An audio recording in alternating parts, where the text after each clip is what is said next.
কোটা সংস্কার দিয়ে শুরু করা রাষ্ট্র সংস্কারের দাবিতে পতন হয়েছে স্বৈরাচার সরকারের। এরপর থেকে শুরু হয়েছে রাষ্ট্রের বিভিন্ন স্তরের সংস্কার। 1971-এর ধারাবাহিকতা বজায় রেখে সংবিধান পরিবর্তনের পক্ষে অন্তর্বর্তী সরকার, সঙ্গে নতুন মাত্রা যোগ হয়েছে জাতীয় সঙ্গীত পরিবর্তনের। মঙ্গলবার বাংলাদেশ সেনাবাহিনীর একজন সাবেক ব্রিগেডিয়ার জেনারেল আব্দুল আমান আজমি সংবিধানের সঙ্গে জাতীয় সঙ্গীত পরিবর্তনের দাবি জানান। এরপরই শুরু হয় আলোচনা সমালোচনা। নেটিজেনরা বলছেন, রাষ্ট্র সংস্কারের কাজ চলছে, এখন সবারই পরামর্শ দাবি থাকতে পারে। আজমি একটি প্রস্তাবনা দিয়েছেন, এটি গ্রহণ করা না করার বিষয়ে সরকার আলোচনা করতে পারে। আরেকটি পক্ষ বলছে, জাতীয় সঙ্গীত আমাদের আবেগের জায়গায়, এটা পরিবর্তন করার দাবি কেন সে তুলবে।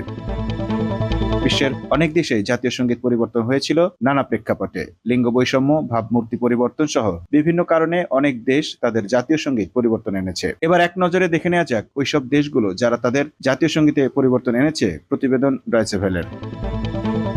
অস্ট্রেলিয়ার প্রধানমন্ত্রী স্কট মরিসনের ঘোষণার পর 2021 সালের 1 জানুয়ারি থেকে অস্ট্রেলিয়ানরা তাদের জাতীয় সঙ্গীতের একটি ভিন্ন সংস্করণ গাইবেন। নতুন এই জাতীয় সঙ্গীতে অস্ট্রেলিয়াকে আর ইয়াং অ্যান্ড ফ্রি হিসেবে আর অভিহিত করা হবে না।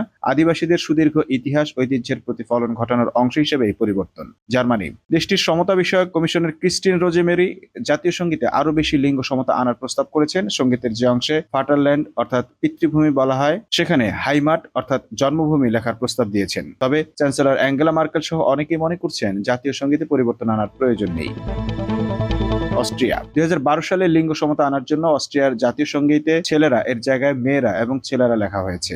কানাডা, উত্তর আমেরিকার এই দেশটিও সম্প্রতি তাদের জাতীয় সঙ্গীতকে আরো লিঙ্গ নিরপেক্ষ করেছে। সঙ্গীতের দ্বিতীয় লাইনে তোমরা সব ছেলেরা এর জায়গায় লেখা হয়েছে আমরা সবাই। নেপাল 2008 সালে নেপালে আনুষ্ঠানিকভাবে রাজতন্ত্র বিলুপ্ত হয়। তার আগের বছর নেপালে নতুন একটি গানকে জাতীয় সঙ্গীতের স্বীকৃতি দেওয়া হয়। 1962 সালে গ্রহণ করা নেপালের আগের জাতীয় সঙ্গীতে রাজতন্ত্রের প্রশংসা ছিল, তাই এতে পরিবর্তন আনা হয়।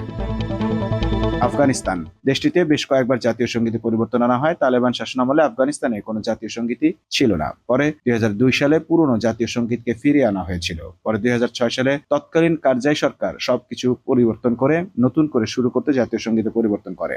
রুয়ান্ডা আফ্রিকার এই দেশটির কথা উঠলেই গণহত্যার কথা মনে পড়ে। 1994 সালের মাত্র 100 দিনের মধ্যে ওই দেশে 5 থেকে 10 লাখ মানুষকে হত্যা করা হয়েছিল। গণহত্যা পরবর্তী রুয়ান্ডার ভাবমূর্তি গড়ে তুলতে দেশটি 2001 সালে একটি নতুন জাতীয় সঙ্গীত বেছে নেয়। দক্ষিণ আফ্রিকার দেশটি 1997 সালে আগের দুটি জাতীয় সঙ্গীত থেকে কিছু অংশ নিয়ে নতুন একটি জাতীয় সঙ্গীত তৈরি করে। আফ্রিকান ও ইংরেজি ভাষায় গানটি রচিত। তবে আফ্রিকান ভাষার অংশটি বর্ণবাদ আমলে ব্যবহৃত জাতীয় সঙ্গীতের অংশ হওয়ায় এর সমালোচনা করেন অনেকে।